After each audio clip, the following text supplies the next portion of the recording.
G'day, it's good to see you today, and how are you going? Especially how's it going with those that you love the most? We are so fortunate to live in such a free and lucky and wonderful country, the country of New Zealand.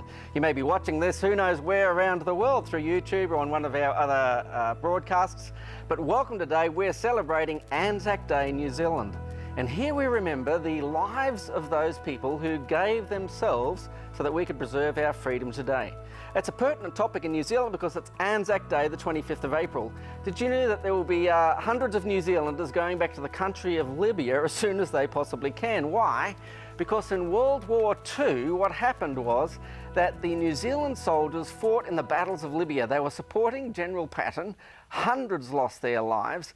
And in Libya today, we still find the ancient places where the people were, well, they were buried. What did they give their lives for? They didn't get to be married. They didn't have children. Was it all useless? And what was the point? Welcome to today's show. It's ANZAC Day. I think it's time we ask some hard questions. And the question is simply this. Well, it's fine to give your life for your country. It's fine to give your life for freedom for somebody else. But the essential question is it worth it? And what's the point? And why do we remember those people who gave the ultimate gift? Well, to help me in the studio this morning, we've got Pastor Neil Thompson. Welcome for Neil. And next to him is Heather Naomi. Hi, Thanks James. for coming today too, Heather. Thanks. But yes, Neil, you're an Aussie. Yep. Yeah, like me. That's right. Although my great-grandfather, somewhat twice removed... Was a Kiwi. Yeah, Selwyn Toogood of all people. Yep. If you go back far enough. Yes, that's right. But yes, New Zealand, you've married a New Zealander. I have. You are a Kiwi. Yeah, I am. And I tell you what, there's a fascinating story that comes right out of the heart of Christchurch. And that's Sir Charles Upham. Oh. And born here as a local Canterbury boy from English parents. His father was a lawyer, his mother, I'm not sure what she was. He's actually buried in the Anglican Church graveside in Papanui. That's next to your church. Very close to our church, and stumbled upon his grave not so long ago. He died in 1994. And remarkable war story though, because he got the Victoria Cross, which is the highest Commonwealth medal for gallantry in battle that's ever awarded by the Queen, and he got that twice in the Second World War for acts of gallantry. Just an incredible man. Do you remember the basic story?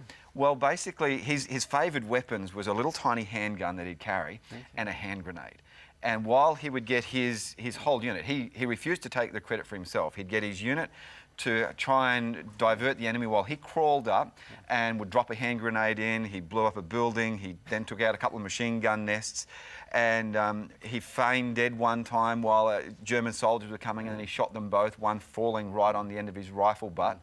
Just incredible stories. And one time, while he was wounded in the shoulder, wounded in the foot, climbed the side of a mountain with his men and then pinned down the Germans so that they could actually retreat, and all his men got out. And it's just, the stories, as you read the stories of this guy, it's just like, it's almost like he was crazy in a sense to do what he did, but he did it with guts, with gusto, and, you know, the true Kiwi spirit was right Look, there. it's ANZAC Day, Neil, and basically what happened with Charles Upham is he murdered a lot of people in the context of war, and we blokes remember him because we like to think about adventurous, brave, blokish things.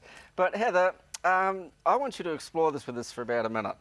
And the question is this. What about those who are left behind? There's a woman's perspective about war too, isn't there? Yes, there is, James, yes. Should I show you? I have some pictures here of my grandfather. Okay. My mum's dad actually was a World War I soldier. Okay. He wasn't actually at ANZAC, at Gallipoli, which is, of course, 95 years ago today, but he was sent away in a ship with his men. Here's another picture of him and a friend. And, of course, they'd take these pictures before they went, for obvious reasons. They may not come back. And but he did come back. He married my grandmother and had my mum and her older sister. But I can just imagine the fear of them going and getting ready to fight, but the women and the children are left at home. And I think that would be very hard, very, very hard to wonder, not know. I mean, no cell phones back then. And I think we all, you know, war affects everybody, everybody. My mum was a wee girl during World War II. She remembers it. It's incredible. So there are men who would venture forth. Yes, and then there are men who are courageous, even though they don't really want to go. They go because they know their duty to their country and their fellow countrymen and women. You know, it's a wonderful thing.